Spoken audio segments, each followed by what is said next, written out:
Welcome students and my dear parents. JW 2026 admit card download చేసుకున్న ప్రతి ఒక్క student and పేరెంట్కి doubts అన్నీ కామన్గా వస్తాయి. ఇందులో క్లారిఫై అవ్వాల్సిన డౌట్స్ ఇక్కడ సెకండ్ నుంచి ఫిఫ్త్ వరకు చాలా ఇంపార్టెంట్. క్లారిటీగా చెప్తాను. వీడియో లైక్ చేసి తప్పకుండా షేర్ చేయండి. కంప్లీట్ అప్డేట్ గైడెన్స్ కోసం ఛానల్ సబ్స్క్రైబ్ చేసుకుని ఫాలో కూడా చేయండి. ఫస్ట్ వన్, మీరు అడ్మిట్ కార్డు 4 పేజెస్ ప్రింట్ తీసుకోవాల్సిన అవసరం లేదు. ఓన్లీ ఫస్ట్ పేజ్ ఒక్కటే ప్రింట్ తీసుకుంటే సరిపోతుంది. ఎక్స్ట్రా ఒక కాపీ జిరాక్స్ తీసుకోండి. Admit card colour or black and white ఎందులో తీసుకున్నా మీకు ఏ ఆబ్జెక్షన్ ఉండదు. బ్లాక్ అండ్ వైట్ కూడా తీసుకొని వెళ్ళొచ్చు.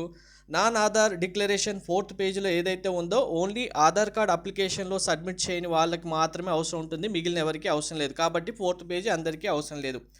Very important, gate closing time మీకు 30 minutes బిఫోర్ ఉంటుంది. కంపల్సరీగా ఆ టైం లోపల మీరు ఇన్సైడ్ గేట్లో ఉండాలి. అండ్ రిపోర్టింగ్ టైం కూడా మీకు డిఫరెంట్గానే ఉంటుంది. ఎగ్జామ్ 9కి ఉంటే 7కి వెళ్ళాలి, 3కి ఉంటే 1కి వెళ్ళాలి. అండ్ వెరీ ఇంపార్టెంట్, మీకు టెస్ట్ సెంటర్ కోడ్ అని ఉంటుంది. ఇక్కడ చూడండి, మీకు ఇక్కడ ఎగ్జాక్ట్గా అడ్రస్ మెన్షన్ చేసినప్పటికీ కొన్ని సెంటర్స్లో ఒకే కాలేజ్ ఒకే బ్లాక్లో కూడా మీకు 2 సెంటర్స్ కూడా ఉంటాయి. టెస్ట్ సెంటర్స్ కోడ్స్ అనేవి ఇక్కడ 18 ఉంది కదా, 19 కూడా రావడానికి ఛాన్స్ ఉంటుంది. కాబట్టి టెస్ట్ సెంటర్స్ కోడ్ కూడా ఎగ్జామ్ సెంటర్కి వెళ్ళిన తర్వాత క్లారిటీగా వెరిఫై చేసుకోండి. టైం అయిపోయేంత వరకు అక్కడే ఉంది. ఈ టెస్ట్ సెంటర్ కోడ్ ఈ 18 ఇదే బిల్డింగ్ కానీ ఇంకొక బిల్డింగ్కి వెళ్ళాలని మళ్ళీ చెప్తే అనవసరంగా స్ట్రగుల్ అవుతారు. కాబట్టి ముందే టెస్ట్ సెంటర్ కోడ్ అనేది ఎగ్జామ్ గేట్ దగ్గరికి వెళ్ళిన తర్వాతే ఫస్ట్ వెరిఫై చేసుకోండి. అక్కడ ఉన్న వాళ్ళని అడగండి, చెప్తారు. Thank you.